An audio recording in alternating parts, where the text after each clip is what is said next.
సమగ్ర కుటుంబ సర్వేకు అర్హత లేదు, అది ఎక్కడ కూడా గవర్నమెంట్ టేబుల్ మీద పెట్టలేదు, దాన్ని క్యాలిక్యులేట్ చేయకూడదు అని చెప్పి నేను కూడా అడుగుతా ఉన్నదే. 2011 సెన్సస్ అయితే మన యూపీఏ గవర్నమెంటే చేసింది కదా. 2011 సెన్సస్ ను యూపీఏ గవర్నమెంట్ చేసినప్పుడు తెలంగాణ జనాభా 3,53,00,000. అర్జున్ పైకిరా. 3,50,00,000 చిల్లర అని మనం చెప్పినాం. ఆ రోజు 83 లక్షల ఇండ్లున్నాయని చెప్పినాం. ఇలా ముఖ్యమంత్రి గారు చెప్పినటువంటి లెక్క 1,15,00,000 ఇండ్లు ఉన్నాయని చెప్పారు. 1,15,00,000 ఇండ్లుంటే ఈ 83 1,15,00,000 దాదాపు 32 లక్షలు పెరిగింది. 32 లక్షల మంది ఇండ్ల కొత్త ఇండ్లు వస్తే అందులోకి ఒక్కడా నిలడా? మరి 32 లక్షల ఇండ్లలోంచి ఒక్కొక్క మనిషిని లెక్క పెట్టినా కూడా తెలంగాణ జనాభా 3,90,00,000 కావాలి. కానీ ఎందుకు కాలే? ఇలా దీని కథ ఏంది, దీని వ్యవహారం ఏందంటే కేవలం ఈడబ్ల్యూఎస్ ను రక్షించుకోవడానికి వేసినటువంటి ఎత్తు మాత్రమే. సహజంగానే ముఖ్యమంత్రి గారు మనలాంటి వాళ్ళు పక్కన ఉండొద్దని కోరుకుంటాడు. ఎందుకు? తీన్మార్ మల్లన్న కాంగ్రెస్ పార్టీలో ఉండి ఓపెన్ గా జరిగినటువంటి అన్యాయాన్ని ప్రశ్నిస్తా ఉంటే ఆయనకు శవనం పట్టది. నేనే కదా ఈడబ్ల్యూఎస్ కోటా అన్యాయంగా 6.98% ఉన్నటువంటి వాళ్లకు 10% రిజర్వేషన్ ఇస్తురని నేనే 4 సార్లు రిప్రజెంటేషన్ ఇచ్చిన. మీకు అది తెలియనట్టుగా మీరు యాక్టింగ్ చేసి మీరు ప్రవర్తించేటువంటి తీరు చాలా జుగుప్సాకరంగా ఉంటుంది. మీకు తెలియదా ఈడబ్ల్యూఎస్ కోటా ఎట్లా ఇంప్లిమెంట్ చేస్తున్నారో? ఇలా 160% ఉన్నటువంటి బీసీలకు 27% రిజర్వేషన్, 10% లేనటువంటి అగ్రవర్ణాలకు 10% రిజర్వేషన్ ఇస్తే ఈ అన్యాయాన్ని ప్రశ్నించడం బీసీగా, బీసీల రక్తం పంచుకొని పెట్టిన బిడ్డగా నా హక్కు, అది నేను మాట్లాడతా. ఇలా నీ వర్గాల రక్షణ కోసం నువ్వు సమగ్ర కుటుంబ సర్వే ఏది మొన్న చేసిన సర్వేని అడ్డం పెట్టుకున్నావు కదా, మరి నా వర్గాల హక్కుల కోసం, నా వర్గాల రిజర్వేషన్ల కోసం నేను కూడా మాట్లాడతా కదా. అదే చేసిన నేను. ఇవాళ కాంగ్రెస్ పార్టీని కాపాడాలంటే, కాంగ్రెస్ పార్టీని రక్షించాలంటే ప్రజల్లో క్లారిటీ ఉండాలి.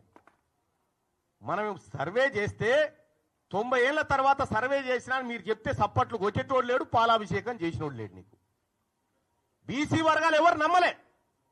పైగా మొన్న మాట్లాడి నన్ను దోషిగా నిలబెట్టిరు, విలన్ చేసిరంటే విలనే అంటారు. ఆ విషయంలో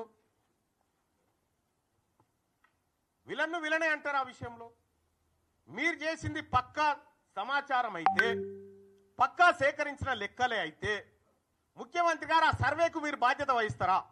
నాది బాధ్యత, దీని మీద డిబేట్కు నేను రెడీ అంటే ఎక్కడికి రావనో చెప్పు, నేను ఒక్కరిని వస్తా. నీ సర్వే తప్పని నిరూపిస్తా. నేను కూడా సూచనే చేసిన మీకు, ఆ రోజు సరిదిద్దుకునే అవకాశం ఉంది, ప్రయత్నం చేయండి, తప్పు కాదనేటువంటి మాట చెప్పిన.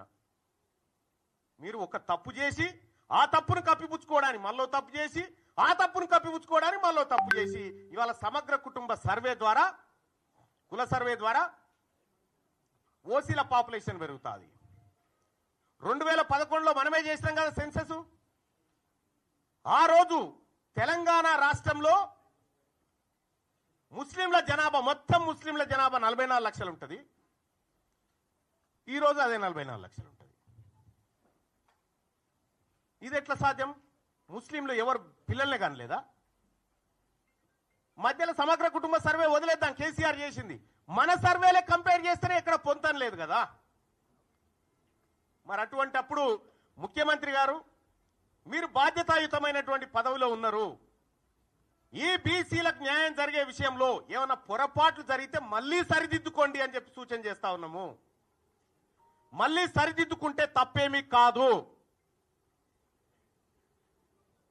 ఇవాళ తీన్మార్ మల్లన్న సర్వేను వ్యతిరేకించిందంటే నేను ఒకే ఒక్క కారణం అని చేరేటప్పుడు కూడా చెప్పినా మా తలలను లెక్క పెడతా అంటుండు, క్యాస్ట్ సెన్సస్ చేస్తా ఉంటుండు, మాకు 42% రిజర్వేషన్ ఇస్తా అంటుండు రాహుల్ గాంధీ గారు అని చేరినాం. ఆయన ఆలోచన మేరకు, రేవంత్ రెడ్డి గారు పిలుపు మేరకు కాదు కదా నేను చేరింది, ఆయన ఆలోచన మేరకు చేరినాం. అదే నాయకుడు రాహుల్ గాంధీ గారు పార్లమెంట్ లో మొన్న మాట్లాడుకుంటూ, ఓ బీసీ నాయకులారా, బీసీ ఎంపీలారా, మీకు అన్యాయం జరుగుతుంటే మీరు మాట్లాడరా అని చెప్పిండు. మరి ఆయన చెప్పిందే నేను చేస్తా ఉన్నా, ఆయన చెప్పిందే నేను చేస్తా ఉన్నా. చేస్తున్నటువంటి సందర్భంలో బీసీ ఉద్యమం బలపడతా ఉంది, బీసీలందరిని ఐక్యం చేస్తా ఉన్నారు, దీన్ని ఎట్లయినా అణచివేయాలనేటువంటి ఒక కార్యక్రమం చేస్తా ఉన్నారు. ఈ చరిత్ర ఇటువంటి ఓళ్ళని కొన్ని వందల మందిని చూసింది ఈ గడ్డ, ఈ నేల. అందరం ఎంతకాలం భూమి మీద బతకడానికి రాలే. ఇవాళ మనం ఒక పని చేస్తే తరతరాలు గుర్తుండాలి. గా బీపీ మండల్ గారు చేసిన పని, గా జయశంకర్ సార్ చేసిన పని, వాళ్ళు చేసిన పని తరతరాలు గుర్తుంటది. ఇప్పుడు మీరు పని చేస్తే మీ మంత్రులకే మీ పేరు యాదకొస్తలేదా? అందుకోసమే ముఖ్యమంత్రి గారు ఇది మిమ్మల్ని పరిపాలన చేయమని అప్పగించినటువంటి సందర్భంలో మీరు తీసుకున్న నిర్ణయం తప్పని చెప్పిన. తీన్మార్ మల్లన్న తగలబెట్టింది కులగణన సర్వే రిపోర్టు తగలబెట్టిన నేను. ఇలా తీన్మార్ మల్లన్న ఏం చేసిండో 2018లో 2011లో రాహుల్ గాంధీ గారు కూడా అదే చేశాడు. Manmohan Singh government UPA 2 government తీసుకొచ్చిన ఆర్డినెన్స్ చింపి చెత్తబుట్టలో బారేసిండు. ఇలా నేను చేసింది గదే. మన నాయకుడు రాహుల్ గాంధీ గారేమో మీరు నోరు విప్పండి మీకు అన్యాయం జరుగుతుంది అంటాడు. ఇక్కడనే మీరు నోరు ఇస్తా ఉన్నారు బీసీలై. ఇలా బీసీ నాయకులు మాట్లాడితే కోమటిరెడ్డి వెంకటరెడ్డి కోన్యాయం, రాజగోపాల్ రెడ్డి కోన్యాయం, వాళ్ళైతే చిన్నగానే తిట్టిరా నిన్ను.